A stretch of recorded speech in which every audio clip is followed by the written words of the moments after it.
안녕하세요. 경제창구의 이재환입니다. 지난 2주간 잘 지내셨습니까? 오늘은 현재 시장을 좀 뒤흔들고 있는 공매도 금지 조치 이후에 시장의 상황과 여기에 대해서 투자 전략을 어떻게 세워야 되는지에 대해서 말씀을 좀 드리겠습니다. 공매도 금지 조치가 지지난주 월요일 불시에 이제 실행이 되었고, 지난주에는 추가 조치가 또 나왔습니다. 기울어진 운동장을 바로잡는다는 것은 당연히 의미가 있고 반드시 필요한 부분이기도 합니다. 지난주에 나온 추가 조치는 일단 담보 비율을 기관과 개인 동일하게 105% 정도로 맞췄고, 여기에 상한 기간도 이제 줬죠. 이게 아마 이제 좀 키가 될 것 같은데, 상한 기간을 90일로 다 한정을 두면서 이전에 기관들이 혹은 외국인들이 무제한으로 기간을 끌고 갔던 것을 당연히 줄였습니다. 아마도 이 부분 때문에 외국인이나 기관은 상당히 어려운 싸움을 이제 해야 될 것 같습니다. 다만 우리가 여기서 먼저 확인해 볼 게 있죠. 뭐냐면, 그렇다면 공매도 금지 조치가 나온 이후에 지난 2주간 외국인들은 어떤 전략을 펼쳤나 여부를 일단 먼저 확인을 좀 해봐야 됩니다. 일단 객관적인 사실부터 확인해 보면, 공매도 금지 조치가 났던 월요일 시장이 급등을 했죠. 자, 이때는 외국인들이 한매를 일부 실행을 했었죠. 공매도 한매가 나오면서 먼저 이제 외국인들의 공매도 한매에 대한 전략은 제가 볼 때 지금 현재 크게 두 가지 정도밖에 없습니다. 그러니까 외국인들도 지금 어떤 수단과 방법을 동원하기가 상당히 어렵죠.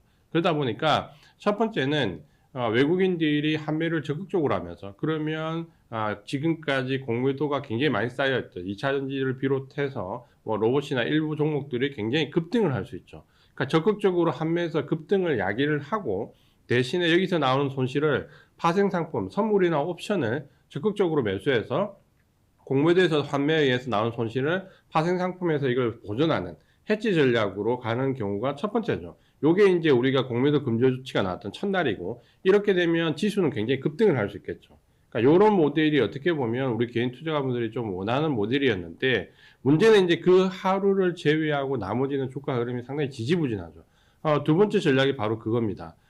여전히 공매도에 대해서 컨트롤할 수 있는 자신감이 있다라고 보여진다면 오히려 이 종목들을 더 눌러서 저가에서 환매하는 전략으로 갈 수도 있습니다. 결국 급등을 시킬 것이냐 더 누를 것이냐 여부의 차이가 있는데, 지금 이제 명백하게 지금 외국인들은 급등을 시키기보다는 눌러서 환매를 하는 것에 초점을 좀 맞추고 있습니다. 그렇다면 지수의 다양한 탄력이나 우리 개인 투자자분들이 기대하는 눈높이가 지금은 어쩔 수 없이 조금 낮아져야 되겠죠. 그러니까 이게 이제 하나의 키포인트가 될 것 같고, 그렇다면 우리가 단순하게 공매도가 한매될 것이라고 기대해서 종목에 대해서 접근하는 전략은 사실 이제 맞지 않다는 게 지금은 좀 보여졌죠. 그러니까 이 부분을 우리가 먼저 전제로 좀 삼아야 될 필요가 있습니다. 그러면 현재 외국인들은 생각보다, 우리 생각보다 상당히 많이 답답할 겁니다. 쓸 수 있는 카드가 많지 않고, 더군다나 공매도 추가 조치로 90일 기간제, 물론 이제 이게 연장에 대한 논란은 좀 있지만 어쨌든 90일이라는 한정적인 부분에 들어왔기 때문에 어쨌든 이제 한매를 좀 해야 됩니다. 결국은 누를 건 눌려야 되겠지만, 그렇다면 이걸 상대적으로 반대급부 쪽에서 기회를 또 찾아야 되겠죠. 외국인들의 이제 수급 구조는 기본적으로 우리가 좀 생각해야 될 부분이 있습니다. 공매도 금지 조치는 맞냐 안 맞냐, 이건 논란이 굉장히 있을 수 있죠. 하지만 일단 외국인들은 대부분 우리가 생각하듯이 내가 주식을 매수할 거야, 혹은 내가 공매도를 할 거야라는, 우리가 개인 투자자분처럼 단방향으로 매매하는 네이키드 매매가 그렇게 많지는 않습니다. 사실 전략적인 투자를 많이 하고, 스프레드 거래나 혹은 포지션 거래를 롱숏을 다 잡고 가는 롱숏 전략을 상당히 많이 쓰죠. 그렇다면 지금 현재 우리가 한 가지 기억해야 될 부분은, 외국인들이 공매도를 할 수 없다면 사실 적극적으로 주식을 살 수도 없습니다. 이게 이제 롱숏 전략은 숏을 살 수 있어야지만 롱을 살 수가 있거든요. 그러면 만약에 지금 현재 하방 쪽 배팅이 안 되면 상방 쪽 배팅도 못 한다는 거죠. 그래서 지금 현재 외국인들 손발에 좀 묶여 있다라고 봐야 되고, 이거는 우리가 이게 결국 MSCI의 선진국 지수에 탈락하든, 아니면 외국인들이 우리나라 시장을 외면하든, 이런 좀 거시적인 부분을 생각하기보다는 저는 차라리 우리 개인 투자자분들이 좀 현실적인 부분을 생각했으면 좋겠습니다.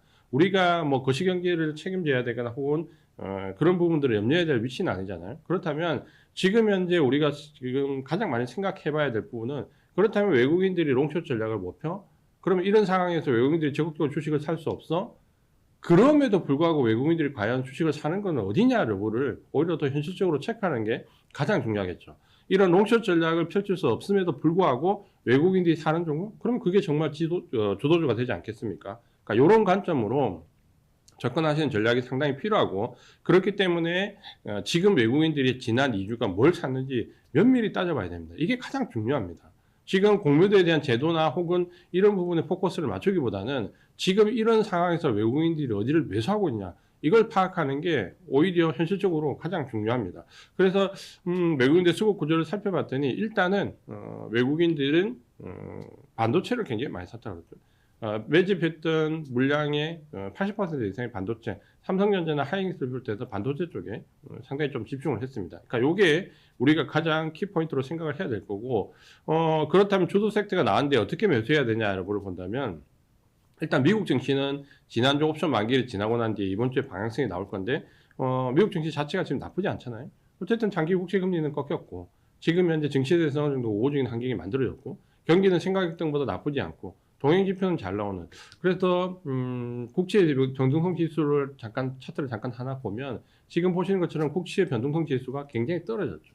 그러니까 이 말은 뭐냐면 국채에 대한 투기적 거래가 감소했고, 또 한 가지는 지금 현재 우리가 알려준 것처럼 뭐 빌 에그맨이 국채에 대한 매도를 멈췄다는, 혹은 드러켄 뮬러가 오히려 국채를 샀다든지, 이런 식의 국채에서의 포지션 변화가 분명히 있기 때문에 증시는 좀 안정적으로 갈 가능성이 좀 높아졌다는 거죠. 그러니까 미국 증시는 이렇게 국제에 대한 안정감이 높아졌다는 거고, 또 한 가지는 인플레이션 우려가 지금 현재 생각했던 것보다 그렇게 높지 않습니다. 지난주에 CPI나 PPI가 생각보다 더 낮게 나왔죠. 노이즈가 없었습니다. 가장 결정적인 이유가 지금 우리가 우려했던 것보다 이제 물가 지수는 2차 하락 구간에 접어들었다는 의견이 상당히 많이 나옵니다. 이유는 지금 이걸 하나 볼까요? 글로벌 공급망 압력 지수인데, 지금 글로벌 공급망 압력 지수가 팬데믹 이후에 최저점입니다. 우리가 지금 현재 이 인플레이션은 뭔가 경기가 하락으로 가서 과열로 가서 나온 인플레이션이 아니잖아요. 팬데믹 이후에 경제가 셧다운되면서 공급망이 교란되면서 나왔던 인플레이션이잖아요. 그럼 지금 현재 공급망 교란 지수가 지금 보신 것처럼 압력 지수가 최저점으로 내려왔다. 인플레이션은 당연히 안정화될 가능성이 상당히 높은 거죠. 그러면 미국 지수는 어쨌든 간에 미국 증시는 인플레이션에 대한 압박이 낮아졌고, 여기에 국채에 대한 투기적 거래가 감소하면서 뭔가 안정화될 수 있는 부분이 들어왔기 때문에 증시는 연말 랠리 혹은 연초까지 이어질 수 있는, 내년 상반기까지 이어질 수 있는 랠리의 중심이 어느 정도 들어와 있죠. 그러니까 요걸 좀 생각해 보신다면 우리도 긍정적으로 봐야 되는데, 결국은 좀 전에 말씀드린 것처럼 우리 시장을 긍정적으로 보기 위해서는 결국은 그거죠. 현재 손발에 묶여있는 외국인들 과연 뭐를 사고 있느냐. 여기서 롱숏 전략을 펼칠 수 없는데도 불구하고 사는 반도체에 일단 집중을 해야 되겠죠. 그래서 외국인들 전략을 보면 반도체나 일부 전장에 관련된 부분이나 일부 제약바이오 일부 정도나 뭔가 조금씩 계속해서 매집하는 쪽만 계속해서 매집을 하고 있죠. 반대로 경기 관련 종목이나 2차 전지나 뭔가 공매도 공격을 많이 받았던 종목들은 이 공매도 금지 조치에 뭔가 급등을 할 줄 알았지만 실제로 그런 급등은 나오지 않았다는 거예요. 단발성 상승 이후에 오히려 다른 섹터 종목들보다 좀 늘려지죠. 그러면 여기서 이제 우리는 생각을 해야 됩니다. 내가 과연 변동성 지수 따라다니면서 이 변동성을 먹을 수 있는 매매를 트레이딩 관점에서 할 수 있냐. 아주 소수의 뛰어난 트레이더들은 그게 가능하겠죠. 근데 대다수의 우리 개인 투자가분들이 장 시작하고 1분 1초 계속 주식만 보고 있을 수 있는 분들이 많지는 않잖아요. 그러니까 그런 분들은 그럼 어떤 전략을 택해야 되냐라고 본다면 저는 포지션을 구축하시는 게 맞다라고 봅니다. 그러면 지금 현재 외국인들이 손발이 묶여있는 상태에서도 계속 매집에 들어가는 반도체 등 이런 종목을 계속해서 분할로 조금씩 접근하시는 전략이 지금은 상당히 유리합니다. 미국 증시가 이렇게 안정되어 있다면 아마 우리 증시가 어느 순간에 같이 랠리에 동참할 가능성이 상당히 높죠. 왜냐하면 지금 미국 증시는 상당히 우호적인 증시의 환경으로 바뀌었고, 중국 증시는 지금 현재 10월달, 9월달 지표가 상당히 안 좋았는데 급락을 하지 않았다. 그러니까 이 말은 중국 증시는 바닥론이 나온다라는 거죠. 그러니까 이 상황에서 뭔가 수급적인 불안 때문에 우리만 계속해서 내려갈까? 그러지는 않을 겁니다. 다만 여기서 랠리가 나온다라고 하면 모든 종목이 올라가진 않겠죠. 최대한 공매도가 많은 종목들은 환매를 하기 위해서 가격을 누르려고 할 것이고, 반대로 주도 섹터의 일부 자금은 계속해서 그쪽만 집중적으로 몰리겠죠. 왜냐하면 지금 롱숏 전략을 펼칠 수 없기 때문에 여러 섹터 종목을 나눠도 다 손을 댈 수가 없습니다. 결국 누가 뭐라 하더라도 구조적 성장성이 있는 일부 종목에 외국인들 자금이 쏠리는 현상이 나오겠죠. 그러니까 그걸 본다면 지금 현재 장이 아마 조금 우리 시장이 더디게 움직였던 요 구간에서 포지션을 반도체를 비롯해서 주도 섹터에 의해서 좀 가져가신다면 좋은 결과가 있을 것 같고, 또 한 가지는 지금 현재 외국인들이 코스닥 쪽에 자금 이동이 많지 않습니다. 그러니까 만약에 AI 반도체에 접근한다면 물론 호공정 패키지 가장 각광을 받을 수 있죠. 이스페타시스나 한미반도체 등 하나마이크론 등 각광을 받을 수 있겠지만, 그 종목들이 지금 아마 다음 주, 그러니까 이번 주에 ETF가 출시됩니다. 주로 후공정 패키징 업체를 중심으로 해서 일부 전공정 반도체들이 들어가 있는 코덱스 상품과 오로지 후공정 상품만 들어가 있는 타이거 ETF가 나오는데, 우리가 2차전지에서 배운 교훈이 있죠. 2차전지에서 실제적으로 ETF가 출시될 때 어땠습니까? 오히려 주가는 더 크게 내렸습니다. 그러니까 여기에 대한 기대감은 우리가 항상 생각해야 될 부분이 패시브 자금이 주가를 끌어올리지 않는다는 거죠. 그러면 다음 주 이후에 ETF 설정되는 부분에 패시브 자금이 유입이 되겠죠. 하지만 그 종목들이 주가를 끌어올릴까요? 주가를 끌어올리지 않습니다. 그 종목들은 내려오는 가격대에서 받아서 사기 때문에 주가를 끌어올리지 않을 거고요. 그러면 우리가 다음 주, 그 다음 주 이후에 패시브 자금들이 어느 정도 유입되고 나면 항상 제가 강조드리는 패시브 자금이 세팅이 끝나고 나면 그 뒤에 뭐가 들어온다? 그 패시브 자금이 어떻게 세팅했는지를 보고 액티브 자금이 들어온다라고 말씀드렸죠. 그러면 지금 그 과정을 보면 1주에서 2주 정도 갭이 있습니다. 그러니까 지금 당장 코스닥에 막 몰아붙여서 사야 될 시기냐 보냐면 그렇진 않다라는 거죠. 그러면 지금은 삼성이나 하이닉스 전방 업체들을 먼저 포지션을 구축을 하고 코스피에서 대형주 위주의 구축을 한 다음 적어도 요 간격에서 한 1주나 2주 뒤에 패시브 자금의 세팅이 끝난 다음에 액티브 자금을 구성을 하시는 걸 보면서 거기서 이제 진짜 주도 섹터에서 가격 변동폭이 큰 종목을 따라 들어가야겠죠. 그러니까 요 기간과 주도 섹터에 대한 접근 전략, 그리고 금리 동결기는 주식 편차가 굉장히 심한데 특히 우리는 공매도까지 금지 조치까지 맞물렸기 때문에 외국인들이 들어올 수 있는 자금이 한정적이기 때문에 분명히 특정 섹터에 쏠릴 것이다.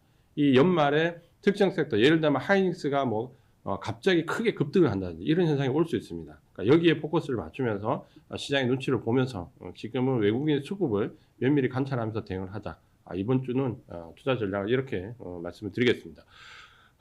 지금이 어떻게 보면 개인 투자분들한테는 상당히 기회 요인이 좀 전에 말씀드렸던 투자 전략이 있을 수 있고, 또 일부는 지난 7월달, 6월달 그 이중 고점 이후에 가지고 있는 종목들이 대부분 코스닥 종목들이 반토막 이상이 나면서 상당히 어려운 구간에 있으신 분들도 있으실 겁니다.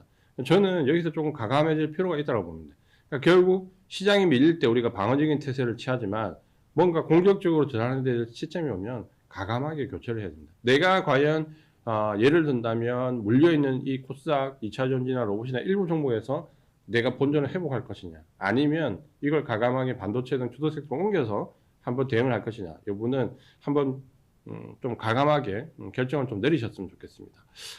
항상 어려운 구간에서 투자를 했고 글로벌 정치가 조금씩 좋아질 수 있는 상황에서 우리가 수급적으로 상당히 꼬여 있지만 우리만 꼬여서 가지는 않습니다. 요거를 잘 기억을 하시면서 이번 한 주도 성공적인 투자 하시고 다음 주에도 좋은 내용으로 찾아뵙도록 하겠습니다. 경제창위 이재현이었습니다.